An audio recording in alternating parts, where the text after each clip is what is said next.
સ્પર્ધાત્મક પરીક્ષાની તૈયારી કરતા વિદ્યાર્થીઓની પ્રથમ પસંદગી એટલે આઈસી ક્લિક્સ, જ્યાં તમને મળે છે દરેક કોર્સના વિષયવાઇઝ વિડીયોઝ, ફ્રી મટીરિયલ્સ તથા દરેક પરીક્ષાને લગતી સંપૂર્ણ માહિતી. તો આજે જ ડાઉનલોડ કરો તમારા મોબાઈલ પર આઈસી ક્લિક્સ એપ અને તમારા મિત્રો સાથે પણ શેર કરો.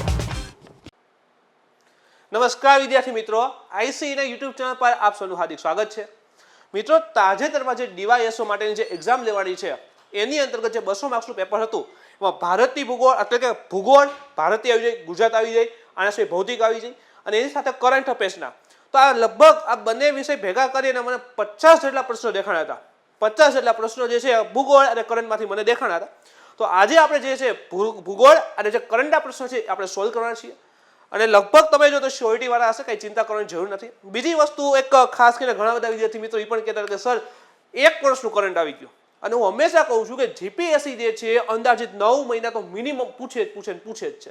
તો આમાં જો 1 વર્ષનું આવી ગયું છે. તો 1 વર્ષમાં કરંટમાં તમે જો લાસ્ટ ટાઈમ જ્યારથી આપણે આઈસી દ્વારા જે યુટ્યુબ ચેનલમાં કરંટ અફેર્સના વિડીયો ડેલી અપલોડ થઈ રહ્યા છે ત્યારથી લઈને આજ દિવસ સુધી જે પણ કરંટ અફેર્સના અગત્યના મુદ્દા હતા એ પૂછાઈ ગયેલા છે.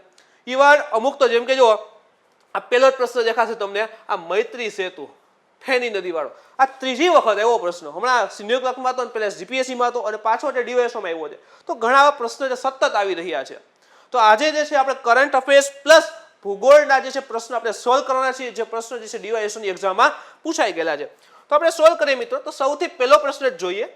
તો ભારત અને બાંગ્લાદેશ વચ્ચેના જે મૈત્રી સેતુ પુલ બાબતે કયા વિધાન સાચા છે એ જણાવવાનું કીધું છે. તો આપણે સત્ય વિધાન પસંદ કરશું. તો કે આ પુલ આસામમાં સબરૂમ ખાતે ફેની નદી ઉપર બાંધવામાં આવ્યો છે. જો અહીંથી જ ખબર પડી જાય ભાઈ આ આસામમાં નથી, આ આવેલો છે ત્રિપુરામાં. તો 1 નંબરને કાઢી જ નાખો. હાલો 1 નંબર નીકળી ગયો. 2 ઓપ્શન બીજા આપણી પાસે. ઓકે, 1.9 કિલોમીટર લાંબો છે અને ભારતને બાંગ્લાદેશના રામગઢ સાથે જોડે છે. ભારતના સીમા સડક સંગઠન જે બોર્ડર રોડ ઓર્ગેનાઇઝેશન છે આ પ્રોજેક્ટનું નિર્માણ કરી રહ્યું છે. તો આ ત્રીજું સ્ટેટમેન્ટ છે ખોટું છે, કારણ કે આ જે રોડ બનશે, આ પુલ હશે, એનું નિર્માણ જે છે national highway and infrastructure development limited એના દ્વારા નિર્માણ થઈ રહ્યું છે. બીઆરઓ છે નહીં. તો 3 નંબરને પણ દૂર કરો. તો વૈધ ઓપ્શન એક જ ઓપ્શન સી, ફક્ત 2. તો 1.9 કિલોમીટર લાંબો રસ્તો છે અને બાંગ્લાદેશના રામગઢ સાથે તે જોડાયેલો છે. એના પછીનું આપણે બીજું જોઈએ મિત્રો. તો તાજેતરમાં યુરોપીય દેશ ફ્રાન્સે તેને લશ્કરી કવાયત એટલે કે અભ્યાસ કર્યો છે, નામ છે એસ્ટ્રેક્સ. તો આ બાબતે કયા વિધાન સત્ય છે એ ગોતવાના છે, સાચા છે. તો આ અવકાશમાં 5 દિવસ લાંબી અભ્યાસ થયેલો છે. બીજું છે આ કવાયતમાં યુએસ અને જર્મની અવકાશી સંસ્થાઓ પણ ભાગ લેશે. અને ત્રીજું આપેલું છે ફ્રાન્સ દ્વારા આ બીજી અવકાશી લશ્કરી કવાયત છે. હવે આ ખાલી એક જ ખબર હોય ને કે આ એસ્ટ્રેક્સ ફ્રાન્સે પહેલી વાર કરી છે. કેટલી વખત? તો પ્રથમ વખત અભ્યાસ છે. તો બીજો તો આવશે જ નહીં. તો 3 નંબરને દૂર કરો. 3 નંબરને દૂર કરો. આન્સર આવી ગયો 1 અને 2 સાચું છે. ક્લિયર? તો પ્રથમ વખત અભ્યાસ કરેલો હતો. એના પછીનો આપણે ત્રીજો પ્રશ્ન જોઈએ મિત્રો. તો ફેક્ટ બેઝ ક્વેશ્ચન છે. નાણાકીય વર્ષ 2021-22 માટે ભારતના કુલ ઘરગથ્થુ ઉત્પાદન જીડીપી રહેલા છે. આ લાસ્ટ ટાઈમ કોન્સ્ટેબલમાંનું ફૂલ ફોર્મ પૂછ્યું હતું જીડીપીનું. તો જીડીપી બાબતે નીચેમાંથી કયા વિધાન સત્ય છે, સાચા છે જણાવવાનું છે. તો નાણાકીય વર્ષ 21-22 માટે આર્થિક સહકાર અને વિકાસ માટેના સંગઠનને ભારતનો જીડીપી જે છે એ 12.6% સુધી વધારેલો છે. ઓકે, બીજું સ્ટેટમેન્ટ છે 21-22 માટે credit rating information service of India limited એટલે ક્રિઝિલ ભારતનો જીડીપી 12% અનુમાનિત કર્યો છે. આ વાત ખોટી છે. આનો ઓપ્શન મિત્રો એ સાચો છે. 12.6% સુધીનો જે છે ભાઈ આ 21-22 આર્થિક સહકાર અને વિકાસ માટેના સંગઠને ભારતનો જીડીપી જે છે અંદાજિત 12.6% સુધી જે છે વધારવાની વાત કરેલી હતી. તો આનો ઓપ્શન જે છે 3 નંબરના પ્રશ્નનો ઓપ્શન એ છે એ સાચો છે. અને હા, ખાસ એ પણ કહી દઉં કે આપણે બી સિરીઝ સોલ્વ કરી રહ્યા છીએ. કઈ છે? તો કે બી સિરીઝ છે, એટલે તમારી પણ વાંધો આવે નહીં. એના પછીનો પ્રશ્ન જોઈએ. તો ભારતીય સેનાને તાજેતરમાં માનવ રહિત હવાઈ વાહનો અનમેન્ડ એરિયલ વ્હીકલ્સ સંબંધિત લીઝ સમજૂતી જે લીઝ એગ્રીમેન્ટ છે એના માટે કયા વિધાન સત્ય છે એ આપણે જણાવવાના છે. તો ભારતે ઇઝરાયલમાંથી 4 હિરોન અનમેન્ડ એરિયલ વ્હીકલ લીઝ કરવા માટેની સમજૂતી પર હસ્તાક્ષર કરેલા છે. ભારત અને પાકિસ્તાન સીમાઓ પર કામે લગાડવામાં આવશે અને આ લીઝ સમજૂતી 5 વર્ષના સમયગાળા પૂરતી જ માન્ય રહેશે. હવે જો પહેલા તો આજે તમને ખબર હોય થોડુંક અમથી અંદાજિત હોય ને, તો ભારત અને ચીન વચ્ચે લાંબા સમયથી બોર્ડર ઉપર વિવાદ રહેલા હતા. તો એ જગ્યા છે એટલે 2 નંબર દૂર કરો. 2 નંબરને દૂર કરો. ચલો, જવાબ આવી ગયો ઓટોમેટિક. અને આના સિવાય 5 વર્ષનું નહીં પરંતુ 3 વર્ષના સમયગાળા માટે હતું અને જરૂર પડે તો 2 વર્ષ એક્સટેન્ડ થશે એવું કીધેલું હતું. એટલે અહીં 3 વર્ષ આવતા બંને સ્ટેટમેન્ટ ખોટા છે. ઓપ્શન બી બરાબર એ એકમાત્ર સાચો આન્સર રહેલો છે. એના પછી ઓપ્શન 5મો પ્રશ્ન જોઈએ. કોવેક્સ રસી બાબતે કયા વિધાન સત્ય છે? સંયુક્ત રાષ્ટ્ર રસી પહેલ યુએન દ્વારા ચલાવાય છે. એના હેઠળ ઘાના જે રહેલો છે એ રસી મેળવવાનો પ્રથમ દેશ છે. આ વાત સાચી છે. ચલો ઓપ્શન 1 સાચો છે. ઓકે, તમારી પાસે હવે 3 વિધાન. ઘાના ભારતની સિરમ ઇન્સ્ટિટ્યૂટ દ્વારા બનાવેલી એસ્ટ્રાઝેનેકા જે છે એ રસીના 6 લાખ ડોઝ મેળવશે. આ પણ ફેક્ટ બેઝ ક્વેશ્ચન છે. આ પણ સાચો છે. અને 90 થી વધારે જે ઓછી અને મધ્યમ આવકવાળા દેશો જે છે એ સંયુક્ત રાષ્ટ્ર સમૂહ જે કોવેક્સ કાર્યક્રમ છે એના ઉપર સહી કરી છે. એટલે એમાં શું છે કે સંયુક્ત રાષ્ટ્ર દ્વારા જે છે આખો રસીકરણનો કાર્યક્રમ ચલાવવામાં આવે છે. તો 90 થી વધારે દેશ એવા છે કે જેની આવક ઓછી છે તો મધ્યમ આવકવાળા દેશ હોય એને કીધું છે કે હા ભાઈ અમને પણ રસી આપજો. તો અહીં 3 સ્ટેટમેન્ટ સાચા છે. તો આનો જવાબ થઈ જશે મિત્રો ઓપ્શન એ કે આ પહેલા 3 સાચા છે. ચલો 6થો પ્રશ્ન જોઈએ એના પછીનો. તો સ્વદેશી રીતે વિકસાવેલા એડવાન્સ લાઇટ ટોર્પેડો બાબતે કયા વિધાન સત્ય છે એ જણાવવાનું છે. તો એડવાન્સ લાઇટ ટોર્પેડો શિયન ભારતીય નૌકાદળમાં 2012માં જ દાખલ કરવામાં આવ્યા હતા. ઓકે, એના પછીનો છે તાજેતરમાં ઉડ્ડયન પરીક્ષણો સફળતાપૂર્વક પેટ્રોલ હવાઈ જહાજ ઇલ્યુશન IL-38 માંથી કરવામાં આવેલ છે. અને એડવાન્સ લાઇટ ટોર્પેડો શિયન 190 કિલોમીટરની અવધિની ક્ષમતા છે. હવે આ તમે જોયેલું હોય ટોર્પેડો એટલે તમને ખબર હોય તો કે સબમરીનમાંથી લોન્ચ થતા હોય તો 190 કિલોમીટર દૂર થોડુંક જાય. આની રેન્જ છે ને અહીંયા તમે જો આવું લાસ્ટ ટાઈમ જીપીએસસી કરેલું હતું. જીપીએસસી આવું કર્યું હતું. અહીં 19 કિલોમીટર રેન્જ છે અને કરી દીધી 190 કિલોમીટર. તો 3 નંબર જે છે ખોટું છે અને બાકીના બંને સાચા છે. આનો આન્સર આવે છે મિત્રો બી, ઓપ્શન બી. 6 નંબરમાં આવશે બી. 7મો પ્રશ્ન જોઈએ. તો નિસાર આ તમને ખબર હોય તો મેં છેલ્લે કરંટના જે અપડેટ કરેલા વિડીયો હતા એમાં પણ આવેલું હતું. તો નિસાર ફર્સ્ટ ઓફ ઇસરો અને નાસા. ઇસરો અને નાસાનો સંયુક્ત કાર્યક્રમ છે. તો રશિયા તો નહીં જ આવે. ચલો 2 નંબરને દૂર કરો તોય કદાચ તમે આનો જવાબ મેળવવા માટે સાચા થઈ જશો. તો 2 નંબરને દૂર કરીએ જવાબ આવી ગયો 1, 3 અને 4. છતાં જોઈ લઈએ એકવાર. ભારતીય અવકાશ સંશોધન કેન્દ્ર ઇસરોએ સફળતાપૂર્વક કૃત્રિમ ચિત્ર રડાર બરાબર એપરેન્ચર રડાર નિસાર વિકસાવેલું છે. હવે એપરેન્ચર છે હાઈ ઇમેજિંગ પિક્ચર્સ ને બધું આવશે. તો આ રડાર કોઈ પણ હવામાન પરિસ્થિતિઓમાં કોઈ પણ સમયે ઉચ્ચ ગુણવત્તાવાળી છબીઓનું નિર્માણ કરવા, છબીઓ એટલે કે ઇમેજ ખેંચવા માટે સક્ષમ છે. ઓકે, બંને સાચા છે 1 અને 4. રશિયા માટેના સંયુક્ત પૃથ્વી નિરીક્ષણ ઉપગ્રહ મિશન જોઈન્ટ અર્થ ઓબ્ઝર્વ સેટેલાઇટ માટે ઉપયોગમાં લેવાશે. ના, નિસાર આપણા ગ્રહની સપાટીઓમાં ફેરફાર માટે જુદા જુદા રડાર આવર્તનો એલ બેન્ડ અને એક એસ બેન્ડનો ઉપયોગ કરનાર પ્રથમ મિશન છે. તમને ખબર તો મેં નિસાર ભણાવ્યું હતું અને એમાં કીધેલું હતું કે આ બંને બેન્ડ રહેલા છે. આ ફ્રીક્વન્સીને યુઝ કરવાનું છે. તો રશિયા તો છે નહીં. તો 1, 2 અને 3 સાચું. ઓપ્શન સી આનો સાચો આન્સર રહેલો છે. 8મો પ્રશ્ન જોઈએ. તો કયા વિધાન સત્ય છે પૂછેલા છે. તો મહિલા અને બાળ વિકાસ મંત્રાલય તેના મુખ્ય કાર્યક્રમ અંતર્ગત 3 ક્ષેત્રો વર્ગીકૃત કર્યા છે. તમને યાદ હોય તો જે છેલ્લા રિવિઝનના લેક્ચર હતા મિત્રો હજી કહું છું, ન જોયા હોય તો આવતી એક્ઝામ માટે જોઈ લેજો. એમાં 3 કાર્યક્રમ સહિત મેં કીધેલા છે કે ભાઈ આ છતાં મિશન પોષણ છે, 2.0 મિશન વાત્સલ્ય છે અને મિશન શક્તિ છે. અને એક્ઝામ્પલ એ પતા કે આ ત્રણેયની અંતર્ગત કઈ કઈ અંદાજિત યોજનાઓ આવે છે. આ છત્ર મેં એવું કીધું હતું છત્રી યોજના. છત્રી એટલે અંદર નીચે ઘણી બધી યોજનાઓ આવી જાય. આવું મેં ચોખ્ખા શબ્દ વાપરેલા છે. તમે જોઈ લો તમને ખબર પડી જાય. અને જો ખરેખર હોય ને તો એકવાર કોમેન્ટ કરી દેજો કે હા સાહેબ આ હતું. તો જો છત્ર કાર્યક્રમો મિશન પોષણ 2.0, મિશન વાત્સલ્ય અને મિશન શક્તિ છે. તો આ બંને સાચા છે. ચોથું જોઈએ બેટી બચાવો બેટી પઢાઓ અને પ્રધાનમંત્રી માતૃ વંદના યોજના મિશન શક્તિ હેઠળ આવે છે. તમે જોઈ લેજો આનો ઉલ્લેખ કર્યો છે મેં. બેટી બચાવો બેટી પઢાઓ ચોખ્ખું બોલેલો છું ત્યાં અને મેં લખેલું હશે પાછળ. બરાબર. તો આ ચોથું સાચું છે. હવે આંગણવાડી સેવા મિશન વાત્સલ્ય હેઠળ આવે છે. એકચ્યુઅલી આંગણવાડી સેવા જે છે એ મિશન વાત્સલ્ય પરંતુ શેમાં આવશે તો ઇન્ટિગ્રેટેડ ચાઇલ્ડ ડેવલપમેન્ટ જે સર્વિસ રહેલી છે એની અંતર્ગત આવે છે. તો 3 નંબર છે ને એકચ્યુઅલી ખોટું છે. તો 3 નંબરને દૂર કરો અને બાકીના 1, 2 અને 4 સાચા છે. તો આનો આન્સર 8મા નંબર આવશે ઓપ્શન બી. એનો સાચો આન્સર રહેલો છે. 9મો નંબર જોઈએ. તો ભારત અને ભારતમાં તાજેતરની ભારત અને ઇંગ્લેન્ડની જે ટેસ્ટ મેચ 2021ની હતી કયા વિધાન સત્ય છે કહેવાના છે. તો ભારતે આ ટેસ્ટ શ્રેણી જીતી અને એન્થની ડી મેલર ટ્રોફી 3-1ના તફાવતથી હાંસલ કરી હતી. ફેક્ટ બેઝ ક્વેશ્ચન છે, સાચો હતો. અને આ ટેસ્ટ શ્રેણીમાં Ravichandra Ashwin man of the series અને મેન ઓફ ધ મેચના 3 મેન ઓફ ધ મેચ પુરસ્કાર જીત્યો. તો ઓકે સાચું છે. રવિચંદ્ર અશ્વિન સૌથી ઝડપી 400 વિકેટો લેનાર બીજો બોલર છે. તેને પ્રાપ્ત કરવા માટે 70 ટેસ્ટ લીધી હતી. આ 3 નંબરનું સ્ટેટમેન્ટ ખોટું છે અને બાકીના બંને સાચા છે. ઓપ્શન સી આનો સાચો આન્સર આવે છે. તો 9મો ઓપ્શન સી સાચો આન્સર છે. એના પછીનો 10મો સોલ્વ કરીએ તો જનશુદ્ધિ દિવસ બાબતે કયા વિધાન સત્ય છે? તો ભારતે તાજેતરમાં 7 માર્ચ 2021 રોજ ત્રીજો જનશુદ્ધિ દિવસ મનાવેલો છે. એન્ડ આ વર્ષની વિષય વસ્તુ સેવા ભી રોજગાર ભી રહેલી છે. સેવા પણ અને રોજગાર પણ, તો એ પણ સાચું છે. અને 7500મું જનશુદ્ધિ કેન્દ્ર મધ્યપ્રદેશના આદિજાતિ લોકોને સમર્પિત કરવામાં આવેલું છે. આ વાક્ય ખોટું છે, કારણ કે એ શિલોંગ માટે હતું. શેના માટે હતું? શિલોંગના માટે. તો મધ્યપ્રદેશ છે નહીં. તો 3 નંબરને દૂર કરો. સાચો આન્સર આવી ગયો ઓપ્શન ડી. 1 અને 2 સાચા છે. એના પછી જોઈએ તો તાજેતરમાં હાથ ધરવામાં આવેલ લશ્કરી કવાયત ડસ્ટલિક 2 બાબતે કયા વિધાન સત્ય છે? આ પણ મેં કરંટમાં ભણાવેલું હતું, કારણ કે ઉઝબેકિસ્તાન સાથે કરેલી હતી આપણે. તો ભારત અને ઉઝબેકિસ્તાન સંયુક્ત લશ્કરી કવાયત છે. ઓકે, સાચું છે. આ બે દેશો વચ્ચેની બીજી આવૃત્તિ છે. અત્યારે સેકન્ડ ટાઈમ થઈ છે. ડસ્ટલિક 2 આપે છે તો બીજી વાર જ હોય ને ભાઈ. અને પ્રથમ આવૃત્તિ 2018માં રાજસ્થાનમાં યોજાઈ હતી. આ વાત ખોટી છે, કારણ કે 2019માં પ્રથમ આવૃત્તિ થઈ હતી અને એ જે છે એ ઉઝબેકિસ્તાનમાં જ થઈ હતી, એના દેશમાં થઈ હતી. અને અત્યારે જે છે હાલમાં, બરાબર, એ થઈ છે ઉત્તરાખંડમાં. તો 2 નંબરનું વાક્ય ખોટું છે. તો 2 ને દૂર કરો. 2 ને દૂર કરો. આન્સર આવી ગયો 1, 3 અને 4. તો આતંકવાદ પ્રતિકાર અને બળવા પ્રતિકાર કૌશલ્ય પર ધ્યાન કેન્દ્રિત કરેલું છે. તો યાદ રાખો કે બીજી જે છે ઉત્તરાખંડમાં હતી, પણ પેલી ક્યાં હતી? તો કે ઉઝબેકિસ્તાનમાં યોજાયેલી હતી.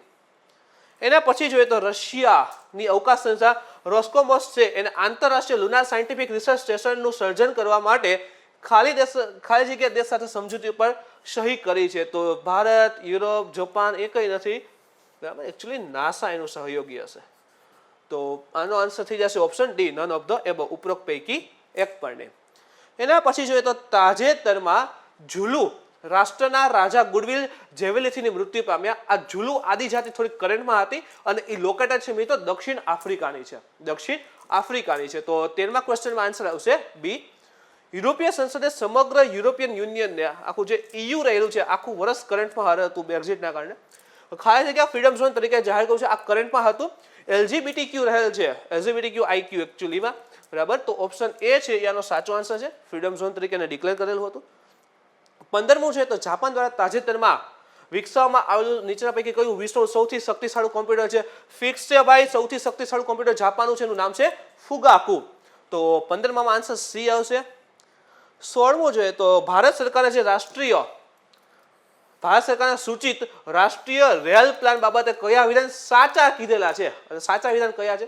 તો આ પગલું જે છે માલ ભાડામાં રેલવેનો હિસ્સો 45% સુધી વધારવા માટે લેવામાં આવેલું છે. યસ, એ વાક્ય સાચું છે. ભારત સરકારે વર્ષ 2030 સુધીમાં ભવિષ્યની તૈયાર રેલવે સિસ્ટમની સ્થાપના કરવા માટે રાષ્ટ્રીય રેલ પ્લાન તૈયાર કર્યો છે. એ પણ સાચું છે. 2030 સુધી માટે આખું રેલ સિસ્ટમ ડેવલપ થાય એ માટે આખો પ્લાન રહેલો છે. તો આપેલા બંને સાચા છે. અને ત્રીજું શું છે તો કે સમગ્ર સેવા ગુણવત્તા અને કામગીરી કાર્યક્ષમતા વધારવા ભારતીય રેલવે ઉતાරු ગાડી એટલે કે પેસેન્જર ટ્રેન માટે સંપૂર્ણ કમ્પ્લીટ પ્રાઇવેટ એપ્રોચ હાથ ધરી છે. હવે કમ્પ્લીટ 100% થોડી કે પ્રાઇવેટ એપ્રોચ હાથ ધરશે. તો 3 નંબરને ખોટું છે. તો 3 નંબરને દૂર કરો મિત્રો. તો આન્સર તમારી સામે આવી ગયો ફક્ત ઓપ્શન સી, 1 અને 2. તો આનો આન્સર આવશે મિત્રો સી. પ્રશ્ન 18 તો કે ડિફેન્સ રિસર્ચ એન્ડ ડેવલપમેન્ટ ઓર્ગેનાઇઝેશનની જે અદ્યતન technology air independent proposal EIP આ પણ મેં ભણાવેલી છે મિત્રો. ખાસ સબમરીનમાં યુઝ કરેલી હતી, સબમરીન માટે, બરાબર છે. બાબતે કયા વિધાન સાચા છે એ જણાવવાના છે. તો સબમરીન માટે છે તો સીધું જોઈએ તો આ ટેકનોલોજી સબમરીનને પાણી નીચે લાંબા સમય સુધી ડુબાડી રાખી શકશે. આ આખી મેં ખૂબ વધારે ડીપમાં સમજાવી હતી, મને પાકી યાદ છે. અને જે ઓલી સાદી સબમરીન આવતી ને તો એનો એક પ્રોબ્લેમ હતો કે એને થોડા ટાઈમ પછી ઉપર આવવું પડે હવાને માટે. એટલે હવે લાંબા સમય સુધી છુપાઈને રહેવું હોય તો તેના માટે EIP ટેકનોલોજી જોઈએ. તો આ વસ્તુ સાચી છે કે લાંબા સમય સુધી ડુબાડેલી રાખી શકાશે. સેકન્ડ જોઈએ આ સિસ્ટમ સબ સરફેસ પ્લેટફોર્મને ન્યુક્લિયર સબમરીન કરતાં વધુ શાંત બનાવી અને ઘાતક પણ બનાવે છે. તો આ પણ ઇમ્પોર્ટન્ટ છે. આ પણ મેં કીધેલો ફેક્ટ હતો. આ બંને સાચા છે. ત્રીજો જોઈએ ભારતીય નૌકાદળ આ ટેકનોલોજીના યુદ્ધ જહાજો ઉપર ગોઠવવા માટે આયોજન કરે છે. આવી કાંઈ વાત કરેલી નથી. આ સબમરીન માટે રહેલી છે. તો 3 નંબરને આપણે દૂર કરીએ મિત્રો. 3 નંબરને દૂર કરો. આન્સર આવી ગયો ઓપ્શન બી, ફક્ત 1 અને 2. એના પછી જોઈએ તો સંયુક્ત રાષ્ટ્ર નીચેના પૈકી કયા સંસ્થાને ફૂડ વેસ્ટ ઇન્ડેક્સ રિપોર્ટ 2021 પ્રકાશિત કરેલો છે? તો UNEP છે ને, United Nation Environment Programme, UNEP. ખાસ યાદ રાખજો, UNEP, United Nation Environment Programme, સંયુક્ત રાષ્ટ્ર. તો એના દ્વારા જે છે આ ફૂડ વેસ્ટ ઇન્ડેક્સ 2021 જે છે એ જાહેર કરાય છે. તો 19માં આન્સર આવશે મિત્રો બી. 20મો જોઈએ તો તાજેતરમાં ખાલી જગ્યા રાજ્યમાં આવેલ સિમલીપાલ ટાઈગર રિઝર્વમાં ભારે આગ લાગી હતી. કરંટમાં હતા, ઇવન મેં કીધેલું પણ હતું, સિમલીપાલ છેલ્લા બોલે છગ્ગો હતો એમાં નેશનલ પાર્ક આના સિવાય અભયારણ્ય બધા કરાવેલા હતા. તો સિમલીપાલ જે ટાઈગર રિઝર્વ રહેલો છે એ આવે છે ઓડિશામાં. ક્યાં આવશે? ઓડિશામાં. અને ઓપ્શનમાં ક્યાંય હતું નહીં, તો આનો આન્સર શું આવે? ઓપ્શન ડી, ઉપરોક્ત પૈકી એક પણ નહીં. એના પછીનો 21મો પ્રશ્ન જોઈએ આપણે. તાજેતરમાં નવીનતમ પ્રાણી હિમાલયન સસ્તન શીરો, આને પણ મેં કરંટમાં લીધેલું હતું. એકચ્યુઅલી જે છે વાઇલ્ડ લાઇફ પ્રોટેક્શન એક્ટ છે એના શેડ્યુલ 1માં સમાવેશ છે અને વિલુપ્તપ્રાય છે. તો શીરો જોવા મળ્યું હતું, જે કેમેરાની ગોઠવેલું હોય ને વાઇલ્ડ લાઇફ માટે, તો એના ફોટોમાં એક કેમેરામાં જે છે એનો ફોટો આવી ગયો હતો કે ભાઈ શીરો તો હતું ને અત્યાર સુધી અને અચાનક જોવા મળ્યું હતું. તો શીરો જોવા મળ્યું હતું. એના માટે કયા વિધાન સત્ય છે કીધું છે? તો શીરો છે ને બકરી અને હરણની વચ્ચે જેવું હોય ને એવું દેખાય. નથી બકરી નથી હરણ, એની બંને વચ્ચેની જે પ્રજાતિ આવે ને એના જેવું દેખાતું હોય છે. અને પ્રથમ વખત જે આ ફોટો મળ્યો હતો મિત્રો, એ જે ગ્રેટ હિમાલયન નેશનલ પાર્ક છે ત્યાં મળ્યો હતો. અને ઉત્તરાખંડ એ અરુણાચલ પ્રદેશમાં આવે નહીં.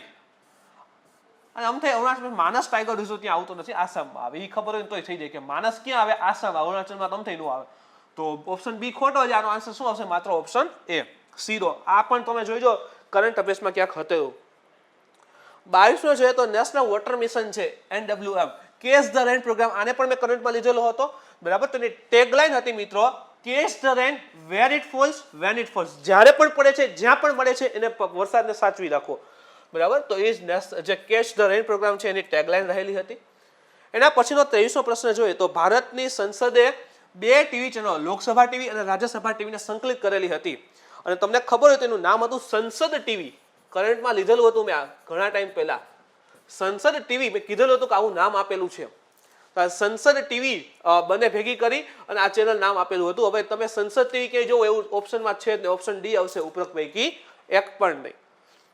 મિત્રો એટલે જ કહી છે કે રેગ્યુલર બેઝ ઉપર કરંટ અફેર્સને જોતા રહ્યો, ખૂબ વધારે ફાયદો થશે. એકચ્યુઅલી આ જે 24મો પ્રશ્ન છે થોડોક વિચિત્ર છે. આ 4માંથી એકની અંદર આવતું જ નથી આ. બરાબર. એટલે જોઈએ હવે શું આન્સર કહે છે જીપીએસસી. 25માં જોઈએ તો United nation framework convention on climate change UNFCCC દ્વારા initial nationally determined contribution synthesis report જાહેર કરવામાં આવેલ છે. તો રિપોર્ટનું નામ જ ભયાનક છે, એમ આવું બધું. બરાબર. આ અહેવાલ ખાતે યોજાનાર આગામી જે કહેવાય કે આબોહવા પગલાંનું માપન કરે છે. તો જે ગ્લાસગો આવે છે મિત્રો, જે UK કહીને ઇંગ્લેન્ડ, ત્યાં આવે છે. અને ત્યાં જે COP અહીં જે છે ગ્લાસગો આવશે. બરાબર. અને COP 26 માટે આબોહવા પગલાંનું માપન કરશે. આ યુકેમાં આવેલ છે એકચ્યુઅલી. તો આ મિત્રો કેટલાક જે કહેવાય ને ઇમ્પોર્ટન્ટ કરંટના પ્રશ્ન હતા. આની સાથે પણ મને જેટલા ઇમ્પોર્ટન્ટ કરંટ સાથે જોડાયેલા પ્રશ્ન હતા એની પણ આપણે વાત કરી લઈશું. એટલે એમ થાય કે ના ભાઈ, જેટલું મને કરંટમાં દેખાણું હતું મેં લીધેલું હતું બધી વસ્તુ તમને કહી દઈશ.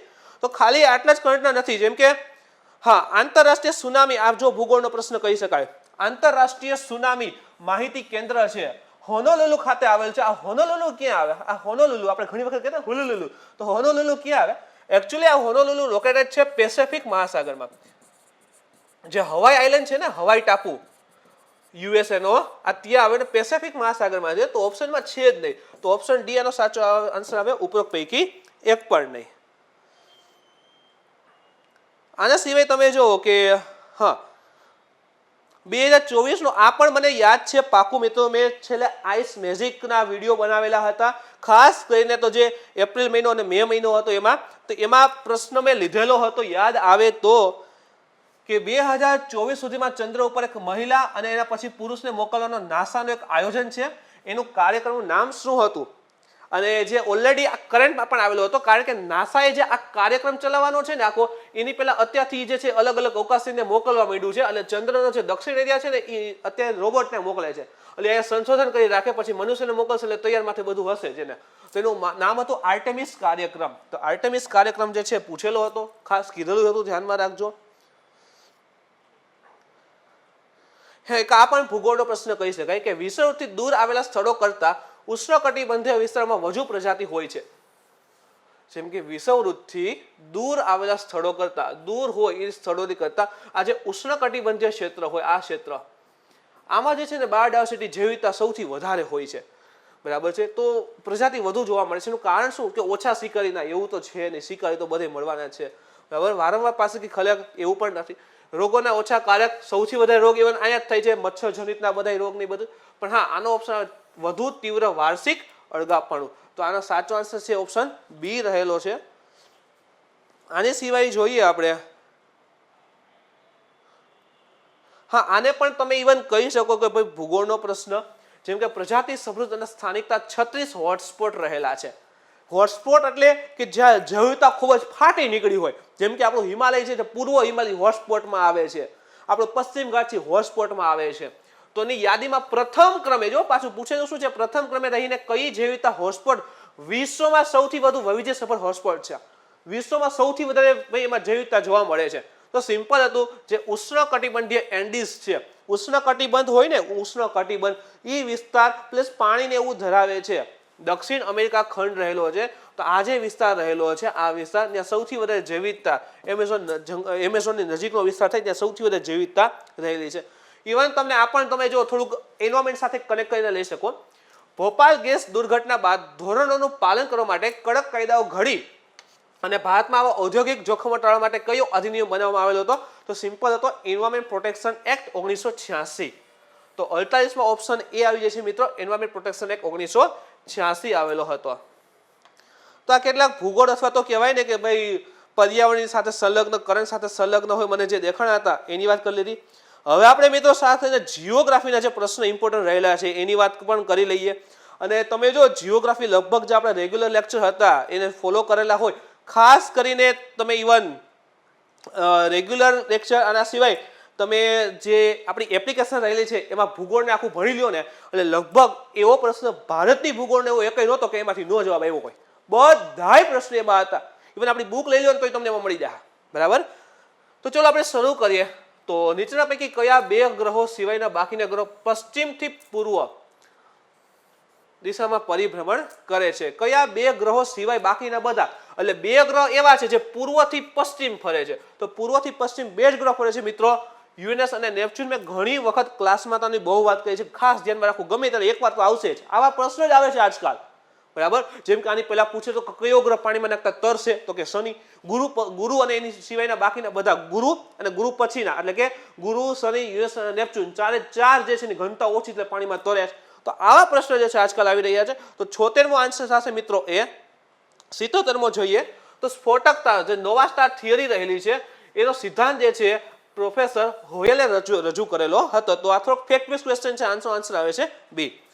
78મો પ્રશ્ન જોઈએ કે ભૂકંપના મોજાઓ જે તરંગો આવે છે એના માટે કયા વિધાન સત્ય કીધા છો, સાચા કયા છે ગોતવાના છે? તો મુખ્યત્વે મેં તમે કીધેલા પણ હશે ક્લાસમાં, તો ખાસ કહેતો હોઉં છું, 3 પ્રકારના છે, પ્રાઇમરી, સેકન્ડરી અને લોન્જિટ્યુડનલ. આ 3 પ્રકારના જે તરંગો જોવા મળતા હોય છે.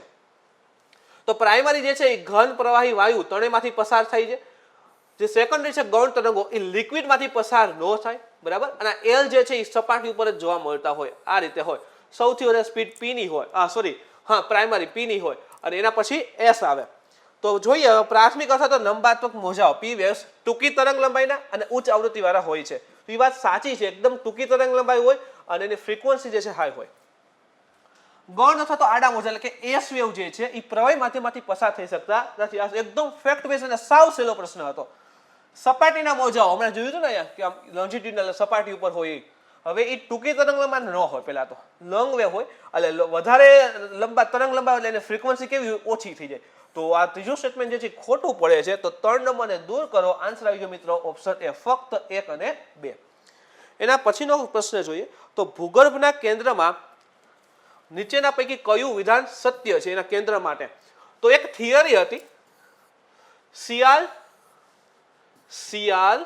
સીમા અને નીફે, આ પ્રકારની એક થિયરી હતી. તમે જો કે આની અંતર્ગત આ થિયરીમાં આમાં પૂછેલું છે કે કેન્દ્રના ભાગ માટે, તો આ કેન્દ્ર ભાગ થયો આ નીફે. તો એ કોની નીચે છે? તો કે સીમાની નીચે છે કે નહીં? તો એ વાક્ય તો સાચું, સીમાના સ્તરની નીચે ભૂગર્ભનો કેન્દ્ર ભાગ છે. આ સીમા છે, નીચે ભૂગર્ભ કેન્દ્રનો ભાગ રહેલો છે. તેમાં મુખ્યત્વે નિકલ અને ફેરિયમ જેવા નક્કર ધાતુમય દ્રવ્યો આવેલા છે. એકચ્યુઅલી નીફે એટલે શું થાય? નિકલ અને ફેરસ થાય. ફેરિયમ જે છે ને એનો પરમાણુ ક્રમાંક 100 છે, એ ફેરસ નથી, લોખંડ નથી. એટલે બીજું સ્ટેટમેન્ટ જે છે એ ખોટું પડે છે. અને પ્રથમ સ્ટેટમેન્ટ સાચું આવે છે. તો યાદ રાખજો નિફેનો અર્થ થાય છે નિકલ અને ફેરસ, ફેરિયમ થતો નથી. તો સીમાનો સ્તર છે નીચે રહેલો છે, વાત સાચી છે. તો આનો ઓપ્શનનો જવાબ જે છે મિત્રો ઓપ્શન એ આવે છે માત્ર. એના પછીનો પ્રશ્ન જોઈએ તો ગ્રેનાઇટ જે છે એ ખાલી જગ્યાનું જાણીતું ઉદાહરણ છે. તો જે ઇન્ટ્રુઝિવ અગ્નિકૃત ખડકો આવે છે, પાતાળીય અગ્નિકૃત ખડકો જે આવે છે એનું એક્ઝામ્પલ એનું છે ગ્રેનાઇટ. એના પછીનો સ્પેશિયલ ગુજરાતી ભૂગોળનો છે. 82મો પ્રશ્ન જરૂરથી જોઈએ. તો ભારતમાં નીચેના પૈકી કયા પર્વતો સ્તરભંગની ક્રિયાથી રચાયા છે? સ્તરભંગ એટલે બીજા દૂર અથવા તો નીચે બેસી ગયેલા હોય તે ઓલી ફાટખીણ બને ને એ ટાઈપના એમ. તો એક તો આમાં આપેલ છે નીલગિરી, સાતપુડા અને Aravalli. Aravalli is a types of residual mountain. એટલે એક જમાનો ગેટથી બનેલી હતી અને હવે જે છે એક જમાનો ખૂબ ઊંચી હતી, પણ હવે ઘસાઈને ઊંચાઈ કેવી થઈ ગઈ છે? ઓછી થઈ ગઈ છે. તો એ તો આવતો નથી સ્તરભંગથી. તો 3 નંબરને ખાલી દૂર કરો. જવાબ આવી ગયો ઓપ્શન એ અને બી, સાતપુડા અને નીલગિરી આવશે. પછી છે કયા આવરણમાં જે છે ઓઝોન આવરણ તરીકે ઓળખવામાં આવે છે? અને આ તમને જો તો છેલ્લે ઓલા એન્વાયરમેન્ટના પ્રશ્નોને કેટલાક મેં સોલ્વ કરાવેલા હતા. એમાં આખા આ આવરણ મેં સમજાવેલા હતા અને એ વખતે તમે જોઈ લેજો મેં કીધેલું હશે કે આ ઓઝોન કદાચ પૂછી શકે કે કયા આવરણમાં આવે છે. આવું ચોખ્ખું બોલેલો હશું. અને આ પ્રશ્ન અત્યારે એ જ આવેલો છે કે સૌથી પહેલા આવે ટ્રોપોસ્ફિયર ક્ષોભાવરણ, એના પછી આવે સમતાપ આવરણ અને અહીંયા જે છે ઓઝોન હોય. તો સમતાપ આવરણ જે રહેલું છે ત્યાં ઓઝોન જોવા મળે છે. તો ઓઝોન આવરણ કહેવાય. આના સિવાય એક આ ઓઝોન પૂછેલું છે. આ ઓઝોન એટલે O3 જ હોય. આ સારો ઓઝોન હોય જે અલ્ટ્રા વાયોલેટ રેઝ આવે છે, કિરણો આવે એને શોષી લે. એક આવે બેડ ઓઝોન. બેડ ઓઝોન એટલે ખરાબ ઓઝોન. ખરાબ ઓઝોન હોય ને એ પછી ગ્રીન હાઉસ ગેસ તરીકે કામ કરે અને ખૂબ ભયાનક હોય છે. તો એ જે બેડ ઓઝોન હોય ને તો એ પણ યાદ રાખજો ક્યાં જોવા મળે? તો ક્ષોભાવરણમાં જોવા મળે. પૃથ્વીનું જે પહેલું આવરણ છે ને વાતાવરણનું પહેલું આવરણ ત્યાં જોવા મળે. અને જે સારો ઓઝોન છે એ સમતાપ આવરણમાં જોવા મળે છે. જે બેડ ઓઝોન હતો ને એ કરંટમાં હતો આસામ સાઈડના વિસ્તારમાં. એ વખતે મેં કીધેલું હતું. સૂર્યઘાત ઇન્સોલેશન બાબતે કયા વિધાન સત્ય છે? 40% જેટલો સૂર્યઘાત વાતાવરણમાં શોષાય છે. આ વાત ખોટી છે, બરાબર. તો 1 નંબરને પહેલા તો દૂર કરો. જવાબ તમે સામે આવી જશે 2 અને 3. દિવસની લંબાઈ વધુ ત્યાં પ્રમાણમાં વધુ સૂર્યઘાત મળે. હા ભાઈ, દિવસ જે છે હવે વિચાર કરો સવારે 6:30 ઉગતો હોય, સૂર્ય આવી જાય અને સાંજે 7:30 આથમતો હોય તો 13 કલાક જેટલો સમય થયો. તો 13 કલાક લગી સૂર્યપ્રકાશ મળશે ભાઈ. એ તો સાચી વાત છે. જેટલો દિવસ લાંબો એટલો સૂર્યપ્રકાશ વધારે. સવાર અને સાંજે બપોરે સરખામણીએ ઓછો સૂર્યઘાત હોય તો એ પણ પરફેક્ટ છે. બપોરે તડકો વધારે હોય, સૂર્ય ઉપર હોય, સવાર અને સાંજે ત્રાંસા કિરણો આવતા હોય છે તો એ સમયે સૂર્યપ્રકાશ ઓછો હોય તો એ પણ સાચું છે. તો આનો આ ઓપ્શન આવશે 2 અને 3 ઓપ્શન સી. એના પછી ચક્રવાત બાબતે જોઈએ તો ઉષ્ણકટિબંધના છે ચક્રવાત, તોફાનો છે ચક્રવાત, એને હરિકેન ને ટાઇફૂન કહેવાય. એ વાત સાચી છે. ઓકે, હવે તમને ખબર તો ચક્રવાતો તાવતે ભણાવું ત્યારે મેં બધાના નામ કીધા હતા. હરિકેન ક્યાં કે, વિલી ક્યાં કે, ટાઇફૂન ક્યાં, બધું મેં ભણાવેલું હતું. અને એ પણ તમને કીધું કોષ્ટક હશે અને અહીંયા જે છે નામ લખેલા હતા કયા વિસ્તારના અને અહીંયા ક્યાં નામ ઓળખવામાં આવે છે. મેં એ રીતે ભણાવેલું હતું. તો ઉષ્ણકટિબંધના તોફાની ચક્રવાતને હરિકેન અને ટાઇફૂન કહેવાય. વાત સાચી છે. મેક્સિકોના એટલાન્ટિક કિનારા પાસે નિર્માણ થતા ચક્રવાતને હેરિકેન કહેવાય. એ પણ સાચી વાત છે. મેક્સિકો એટલે આ રીતે જે આખો આપણો અમેરિકા ડ્રો કરીને આવો વિસ્તાર આવે ને આ રીતે આમ, તો આ જે મેક્સિકોનો અખાત કહેવાય. તો અહીંયા મોટા પાયે એક આગ પણ લાગી હતી, કરંટમાં પણ હતો. તો અહીંયા જે ચક્રવાત ક્રિએટ થાય છે એને હરિકેન કહેવાય. વાત સાચી છે. ભારતના વાયવ્ય કિનારા પાસે ઉદ્ભવતા ચક્રવાતો વિલી. હવે વાયવ્ય કિનારો એટલે કયો થઈ જવો આ ડ્રો કરીને તો આપણે આ વાયવ્ય કિનારો કહેવાય. તો આ વાયવ્ય કિનારો ઉત્પન્ન થાય ને વિલી એવું કહેવાતું નથી. આપણે એને ચક્રવાત જ કહીએ છીએ. તો આમાં પણ 3 નંબર ખોટું છે. ઓપ્શન એ જે છે આનો સાચો આન્સર આવે છે. સમવર્ષા રેખા અન્વયે વરસાદના વિતરણ બાબતે કયા વિધાન સત્ય છે, સાચા છે આપણને ગોતવાના કીધેલા છે? તો પૃથ્વીના બંને ગોળાર્ધ એટલે કયા? તો કે આ નોર્ધન હેમિસ્ફિયર અને દક્ષિણ ગોળાર્ધમાં 35 થી 40 અક્ષાંશ ઋતુ હોય વચ્ચેના પ્રદેશોમાં અને પૂર્વ કિનારે વધુ વરસાદ થાય છે જ્યારે પશ્ચિમે કિનારે ઓછો વરસાદ પડે છે. ઓકે, અહીંયા જે પૂર્વ કિનારા હશે, આ પૂર્વ કિનારે વધારે વરસાદ છે અને પશ્ચિમે ઓછો આવે છે. તમને ખબર હોય તો 2017 કે 18માં યુપીએસસી આ પ્રકારનો પ્રશ્ન મેઇન્સમાં પૂછેલો હતો કે 30 થી 40 અક્ષાંશો વચ્ચે જે પણ ખંડ આવેલા છે અને જે જમીની વિસ્તાર રહેલા છે એના પશ્ચિમે રણ શા માટે રહેલા છે? તમને ખબર હોય કે પશ્ચિમે વરસાદ કેવો પડે છે? ઓછો પડે છે ભાઈ. તો અહીંથી સીધું ખબર પડે કે પશ્ચિમે વરસાદ ઓછો છે. આ વિધાન સત્ય છે. અહીંથી જે પવનો આવતા હોય પૂર્વ કિનારે વરસાદ લાવે. ભૂમિખંડના અંદરના ભાગો કરતા સમુદ્ર કિનારાના પ્રદેશોમાં ઓછો વરસાદ હોય. એટલે એવું વસ્તુ કહેવા માંગે છે કે ભાઈ આ ભૂમિખંડના અંદરના આ વિસ્તારમાં વરસાદ પડે ને એની કરતા કિનારે ઓછો વરસાદ પડે. હવે તો સીધું ખબર પડી જાય કે અહીંયા ભાઈ પર્વત ને એવું આવેલું છે એ વજન અહીંયા જ ખોટું પડે કે અહીંયા તો વરસાદ વધારે આવે છે. તો આ વાત ખોટી છે. તો આનો આન્સર શું થશે? ઓપ્શન એ માત્ર 86માં આવશે. Option A. હવે પરવાળા માટે જોવો તો હમણાં જ આ પ્રકારનો પ્રશ્ન જીપીએસસી મેન્સમાં પણ આવેલો હતો કે ગુજરાતના તટ જે છે એ પરવાળાના વિકાસ માટે કેવી રીતે યોગ્ય છે આખું સમજાવવાનું કીધેલું હતું. તો પરવાળાની રચનાઓ બાબતે કયા વિધાન સત્ય છે આપણને ગોતવાના કીધા છે. સામાન્ય રીતે 31 થી 30 ડિગ્રી સેલ્સિયસથી ઓછા તાપમાનવાળા સમુદ્ર જળમાં પરવાળા પ્રાણીઓ જીવી શકતા નથી. ઓપ્શન બી આપેલ છે 45 થી 50 મીટરથી વધારે ઊંડા પાણીમાં પણ જીવી શકતા નથી. ઓકે, કે 50 મીટરથી વધારે ઊંડું પાણી હોય એટલે 55-60 સુધી ચાલે. તો કે ભાઈ એનાથી વધારે ઊંડા પાણીમાં જે છે પરવાળા જીવી શકે નહીં. ઓપ્શન બી સાચો છે. ઓપ્શન એ જોઈ લે એકવાર. તો 31 થી 30 ડિગ્રીથી ઓછા તાપમાનવાળા સમુદ્ર જળમાં પરવાળાઓ જીવી શકતા નથી એ વાક્ય ખોટું છે. જેમ કે ભાઈ આપણે ઉષ્ણકટિબંધ ડ્રો કરીએ તો કઈ જરૂરી થોડુંક છે કે આખા વિસ્તારનું તાપમાન સરખું જ હોય. ક્યાંક જે છે ભાઈ 25 ડિગ્રી તાપમાન હોઈ શકે, ક્યાંક જે છે ભાઈ 20 ડિગ્રી 20 થી 23 ડિગ્રી તાપમાન હોઈ શકે. તો ત્યાં પણ પરવાળાનું ડેવલપમેન્ટ થાય છે. હા, ઠંડાનો અર્થ સાવ ઝીરો લેવાનો નથી કે ભાઈ ઓછું તાપમાન એમ નહીં કે સાવ ઝીરો હોય, કે અંદાજે જે છે 20 થી 25 ડિગ્રી તાપમાન હોય ને 20 થી 25 ડિગ્રી, તો ત્યાં પણ પરવાળા જીવી શકે છે. એટલે પેલું વાક્ય ખોટું પડે છે. આનો સાચો આન્સર આવશે ઓપ્શન બી. એના પછીનો પ્રશ્ન જોઈએ તો માળવાનો ઉચ્ચ પ્રદેશ રહેલો છે એના બાબતે કયા વિધાન સત્ય છે પૂછેલા છે. તો આ ઉચ્ચ પ્રદેશ ગંગા અને બ્રહ્મપુત્ર નદીઓ તથા હિમાલય પર્વતની ઉત્તર પશ્ચિમમાં ત્રિભુજાકારે ગંગા અને બ્રહ્મપુત્રની નદીઓ. ચલો પહેલા તો અહીંયા જોઈએ કે માળવા ક્યાં, તો માળવાનો ઉચ્ચ પ્રદેશ પહેલા તો અહીંયા આવે. જે ઉપર અરવલ્લી છે અને વિંધ્યા છે, તો અરવલ્લી અને વિંધ્યા વચ્ચે માળવા આવે. આટલું ક્લિયર. હવે ગંગા અહીંયા વહે, બ્રહ્મપુત્ર અહીંયા વહે, બેની વચ્ચે ક્યાં માળવા આવશે? તો પેલું વાક્ય ખોટું પડી ગયું ભાઈ. પેલું વાક્ય અહીંયા જ ખોટું પડી ગયું.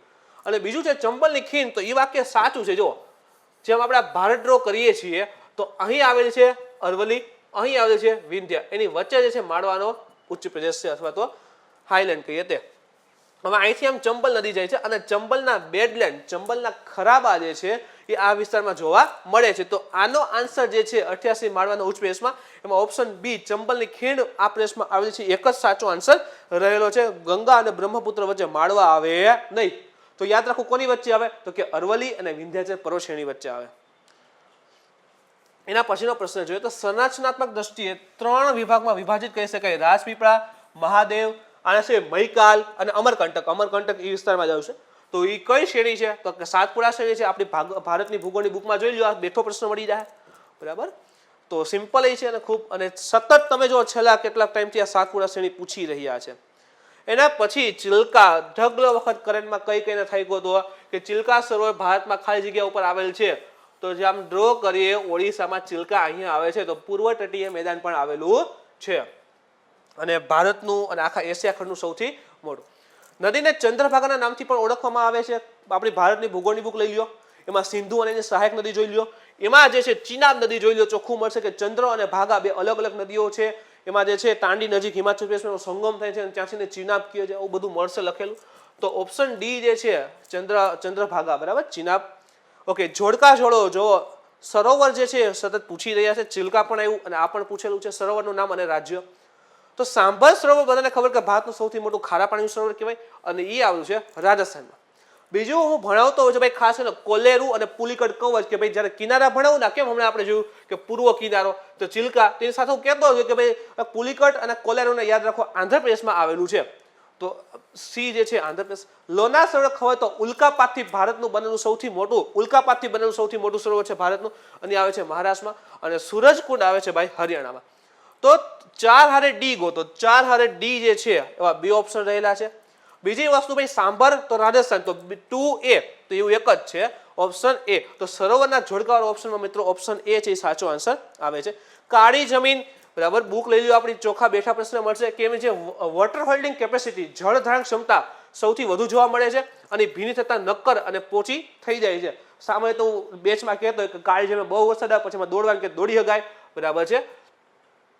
તો આ પ્રકારે હું ઘણી વખત કહેતો હોય છે. તો તે ભીની થતા નક્કર અને એકદમ પોચી બની જાય, હાવ એકદમ પોચી થઈ જાય, પગ મૂકો સીધા અંદર વહી જાય અને એને 100 ખેડાણવાળી કહેવાય. આના સિવાય રેગુર પણ કહેવાય છે. તો ઓપ્શન સી આવશે કે એ અને બી બંને કેવા છે? સાચા છે. 94મો પ્રશ્ન જોઈએ તો ઘઉંના ઉત્પાદન માટેના સંજોગો. આની પહેલા પણ જીપીએસસીમાં એમાં તમે જો ઘઉં ઉપર પ્રશ્ન હતો પાછો પૂછ્યો છે. તો એ પહેલા તો રવિ પાક છે, શિયાળુ પાક છે. તો 10 અંશ સેલ્સિયસથી ઉગાડતી વખતે જોઈએ અને પાકતી વખતે જે છે 15 થી 20 ડિગ્રી તાપમાનની જરૂરિયાત રહે છે, સાચો આન્સર છે. 100 સેન્ટીમીટરથી વધુ વાર્ષિક વરસાદવાળા વિસ્તારમાં ઘઉંની ખેતી કરવામાં આવતી નથી. એ પણ સાચું છે. ખૂબ વધારે વરસાદવાળું ક્ષેત્ર હોય, જેમ કે 200 સેન્ટીમીટર એટલો વરસાદ પડતો હોય, તો ત્યાં ઘઉંની ખેતી થાય નહીં. તો આનો ઓપ્શન સી જે છે એ સાચો આન્સર છે, કે ઓપ્શન બંને એ અને બી સાચા છે. તો 94માં આવશે ઓપ્શન સી. 95માં પણ આપણી બુક લઈ લ્યો. આમાં પણ આપણી બુકમાં આ વસ્તુ લખેલી છે, બરાબર. મેગ્નેટાઇટ ખાલી જગ્યાનો પ્રકાર છે. તો લોહ અયસ્કના ટોટલ 4 પ્રકાર છે: મેગ્નેટાઇટ, હિમેટાઇટ, સિડેરાઇટ, બરાબર છે. એ રીતે તો તમે જો લોહ અયસ્કના 4 પ્રકાર, આના સિવાય મેગ્નેટાઇટની પણ ફૂલ ડિટેલ આપેલી છે, બધાની ફૂલ ડિટેલ આપેલી છે. તો આ સીધો ફેક્ટ બેઝ ક્વેશ્ચન હતો. અને અહીંથી તમે જુઓ તો 96, 97, 98, બરાબર, 99 અને 100 પરફેક્ટલી જે છે ગુજરાતની ભૂગોળ ઉપરના ક્વેશ્ચન છે. તો એ અધર સેશનમાં સોલ્વ કરવામાં આવશે, એટલે તમારે ચિંતા નથી કરવાની. પણ અંદાજિત આપણે જોવો ને તો એટલી વારમાં 50 જેટલા પ્રશ્નો સોલ્વ કરી દીધા, જેમાં કરંટ અફેર્સ આવી ગયું, પ્લસ એન્વાયરમેન્ટના 1-2 પ્રશ્નો હતા એ પણ આવી ગયા, પ્લસ જીઓગ્રાફી પણ આવી ગયું, ભારતનું આવી ગયું, અને ફિઝિકલ ભૌતિક કહેવાય છે એ પણ આપણે કવર કરેલું છે. આની સિવાય કરંટના 2-3 પ્રશ્નો છે સાયન્સ અને ટેક સાથે રિલેટેડ હતા, એ પણ આપણે સમાવેશ કરેલા છે. તો મિત્રો ખાસ કરીને તમે જો બહુ પેપરનું લેવલ બધા કહે છે, પણ જો રેગ્યુલર જો આપણે કરંટના વિડીયો ફોલો કરેલા હોય અથવા ભૂગોળને વ્યવસ્થિત ફોલો કર્યું તો બહુ એટલું અઘરું છે નહીં. આ વિષય માટે તું એટલું કહી શકીશ કે બહુ એટલું ભયાનક, એટલી હદ સુધી પેપર અઘરું હતું નહીં. જો તમે રેગ્યુલર કરંટને ફોલો કરો તો એનો ફાયદો તમને જોવા મળશે. મિત્રો વિડીયો ગમે તો લાઈક કરો, શેર કરો, અને હા એક વસ્તુ ખાસ કહી દઉં, ખાસ એટલે ખાસ કહી દઉં કે જો ભાઈ તમે રેગ્યુલર કરંટને ફોલો કરતા હોય અને આમાંથી ઘણા બધા પ્રશ્નો તમને દેખાડો કે આ ભાઈ આ કરંટમાં હતા, તો એકવાર જરૂરથી કોમેન્ટ કરી દો. એનું કારણ શું કે ભાઈ એનાથી એમ કહેવાય ને અમારો ઉત્સાહ વધે કે ભાઈ છોકરા જોવે છે અને એનો લાભ મળી રહ્યો છે. તો એકવાર કોમેન્ટ કરવાનું ખાસ ભૂલતા નહીં મિત્રો, અને એ સાથે લાઈક કરજો, બરાબર ને.